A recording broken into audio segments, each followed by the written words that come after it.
Hey, what's up, you guys? Welcome back to the show. I'm Sean David, and as always, thanks for tuning in. Back in the early 1990s, when I was still young and dumb, I didn't care too much about Larry Bird. I was easily distracted by highlights and flashy players and didn't care too much about basketball IQ. Now that I'm older, of course, that changed. Larry Bird is one of my favorite players now. I even got his jersey framed up my wall, so Larry, you're the man. This is why I want to feature Larry Legend in this video and talk about things you might not know.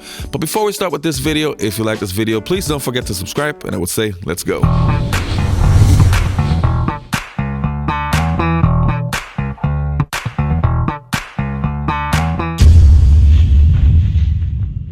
Number 1, Larry Bird was a sensational free throw shooter.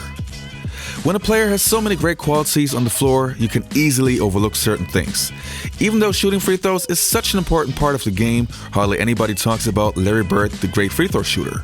Actually, he was 4 times the best free throw shooter in the entire league. Let's have a look. Of course, Larry Bird is also known to be one of the hardest workers to ever play the game, which is why Larry Bird had a crazy off-season routine. He would try to make 5 times 99 free throws in a row, so it's easy to see why opponents couldn't stop Larry Bird from making his free throws. And if I say couldn't stop, I really mean couldn't stop. And I'm anticipating, of course, that Larry's going to knock down these 2 free throws. Clippers have never defeated Boston. Here, and you see the smile on Larry Bird's face. The chicken has got some posters raised in the end zone. I hope we can see it right underneath the goal post. But Larry Bird showing the true superstar. How'd you like to? There you go. That's a real test of concentration there. Yeah, Larry says, in your face. Number 2, Larry Bird is still number 7 on the all-time triple-double list. Today, everybody's talking about Russell Westbrook and his triple-doubles. And don't get me wrong, his accomplishments are incredible. Don't want to take away anything from Russell.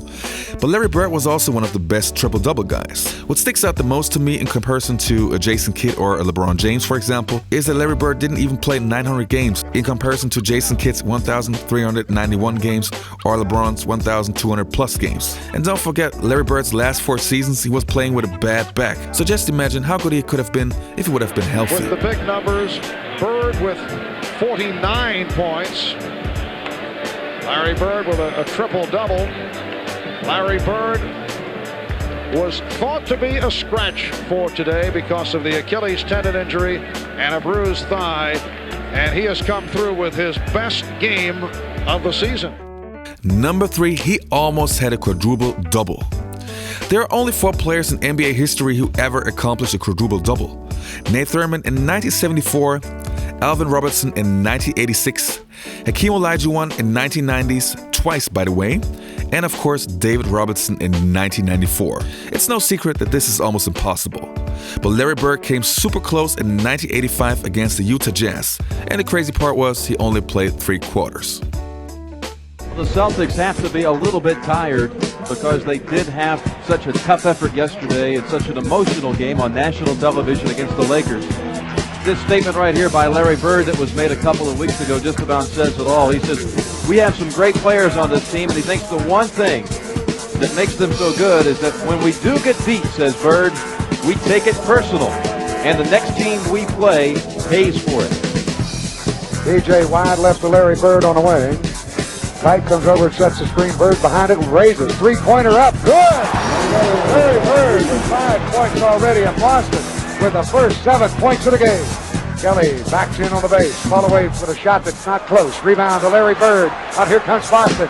Bird down the middle. Left side of DJ. He'll drive. Hanging on the glass. Score it. Dennis got 11 straight points for the Celtics. Mark with the left hook. Swing in the lane. 5-footer rounded out. Larry Bird. Hands on the rebound. He'll lead it to Dennis Johnson. DJ. Front court left side of Bird on the way. Carol Bailey comes out tight. They clear 4 people the other way. Bird raises. Jump shot up. Good! Larry Bird with 7 points. Carol Bailey throws a pass inside the Eaton. Larry Bird picks it off. Now up in the tail. Slammed up. What a player. Larry Bird. He steals to get the assist. I said some things might happen, but I didn't mean it that way. River puts in the East, takes it into Big Martin on the baseline right side. Down the middle to Green, picked off by Greg Kite. Bird knocks it down. Now towards the goal, he's all alone, slammed up. Well, the Jazz are going to make a change. They go to Griffin. Down low inside to Kelly. Kelly turns, forces it, and throws it right in the hands of Bird. Bird down the right side, reverse right to left. Bird up top, 20-footer, yes! Larry Bird! Oh, what a show the Celtics are putting on. Bird can go home. He's got his stats for the night. He had 12 points, 9 rebounds, 5 assists, and 4 steals in the first quarter. Tonight's work. That's incredible. What an incredible game. I mean, Larry Bird had so many incredible performances, but that game just off the chain. Just imagine he would have played 4 quarters. Of course, he would have accomplished that, right? Number 4, Larry Bird still holds the Celtics franchise record of 60 points. On March 3rd in 1985, Kevin McHale, one of the Celtics' famed Big Three, had the game of his life versus the Detroit Pistons. McHale left the game early with still almost 2 minutes on the clock. He already had 56 points, 16 rebounds, 3 blocks, and 4 assists, so an incredible game. He broke the Celtics franchise record, which was previously held by, well, Larry Bird with 53. The funny part is, after the game, Larry praised McHale's performance by saying, "There aren't too many times you have the opportunity to score that many points. Kevin would probably never score that many points again, but I think he made a mistake. He should have tried to score 60. So the crazy part was, a few days later, Larry Bird did just that. Once upon a time, Sam Jones had the Celtics franchise record for points in a game. And then Larry Bird eclipsed that.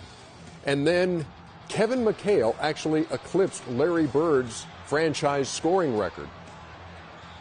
And it didn't last for very long, and we do have video of this.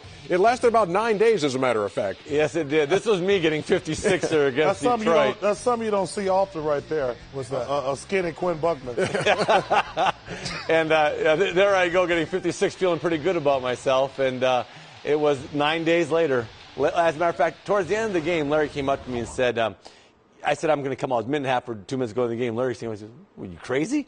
I said, "No, I'm had enough, man. We're ahead." And he goes, "If I get that hot, I'm not stopping." Well, 9 days later, he got that hot. I said, "You stopping?" He said, "No, I'm not stopping." Yeah, you were playing the Hawks, and it was one of those times they were playing some home games down in New Orleans. Yep. And I mean, everybody was entertained by this. Even That's the guys on the guys on the Atlanta They bench. got fined for that, I heard. Yeah. Watch this. Watch the reactions on the Atlanta bench. You see Scotty Hastings up there with them. laughing. Yeah, when you get now watch Cliff Levingston over here. I think this is Cliff. Are you kidding me? Yo, somebody on my team did that. Larry's like, "I'm not giving it up." Oh, man. He went for 60. Yeah, right there he told me. Right there he looked at me and said, "I told you I wasn't stopping." But I tell you, but what we were doing at the end of the game, we were trying to get him the ball. He just saying, "Keep on going, Larry." But the funny thing was, he was shooting, and I happened to notice the Hawks players on the bench. They had towels over their heads and stuff like that. So when a guy gets that hot and you're his teammate, all you can do is laugh. I mean, it's hilarious. He's taking the worst shots. He shot 1-on-5 on that clip, that moon ball. Like he would never shoot a 1-on-5 shot. He was thinking about winning. Like that shot's 1-on-5. Look at. This is the best. Watch when the guy throws a towel up over his head. Watch it. I think it's Scotty Hastings. Man, are you telling me? And this one with watch Good News, Cliff Levingston over here. That's definitely finable. You'd be fined on my team doing that. Oh man, my goodness. Number 5, Larry Bird, the movie star. If you are a 1990s NBA fan just like me, of course Space Jam has to be one of your favorite movies of all time. As a kid, it was just incredible to see Michael Jordan and some of the all-time legends in one movie. And of course I appreciated the cameo by Larry Bird, but that wasn't the only basketball movie that he was in. Do you remember the basketball movie Blue Chips? That movie that featured Nick Nolte, Penny Hardaway, and Shaquille O'Neal? Larry Bird and Bob Cousy were featured in that movie, with a small role, but hey, as a basketball fan, you were so happy to see those guys. A white farm boy with a basketball? Oh, I don't know, son. I don't think you're ever going to make it. Can't run, can't jump. If you haven't seen the movie Blue Chips, I can really recommend it. If you are a hardcore old school fan, you got guys like Penny Hardaway, Shaquille O'Neal of course, but even some of the lesser known players like Colbachini and Rex Walters. Number 6, Larry Bird was responsible for the biggest turnaround in NBA history. If you think about the Boston Celtics, you think about so many championships, the glory days, Bill Russell, everything that has to do with success. But there was a time when the franchise wasn't doing too well. That was actually shortly before Larry Bird arrived. The Celtics were struggling, losing an awful amount of games, and being a franchise where nobody wanted to play for. That was of course until Larry Bird arrived and helped turning the Celtics around. Games because the Celtics were so bad. And he began to embody and represent hope. Finally, Red's vision would become reality when Bird became a Celtic. Everything's starting to fall into place. I hope you all realize this. We got Larry, one or two little moves, and we're ready to go. The first game, I just remember so vividly, they announced Larry Bird's name, and somebody from one of the top tiers threw out a dove, and it flew around the building. Yes. Oh, that was incredible. Yes, it flew across the garden, and the place erupted. That was unbelievable. This was the unleashing of Larry Bird. And Bird would pay immediate dividends.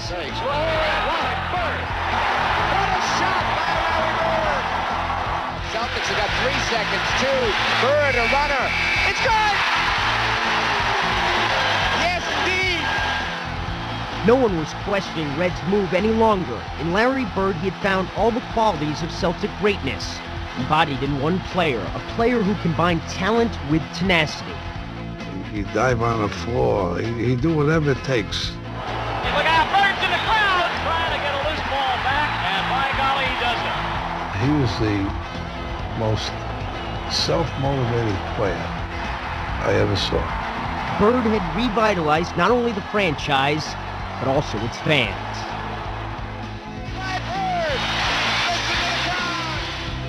They're hot, they're selling out, they're winning, and it really feels like the old days now. And for Red, this is a crowning achievement. You know, he's got his kind of team back again now. All right, you guys, that was it for today's video. I hope you enjoyed it. If you like it, please subscribe to my channel, and I hope to see you next time. Peace, I'm out.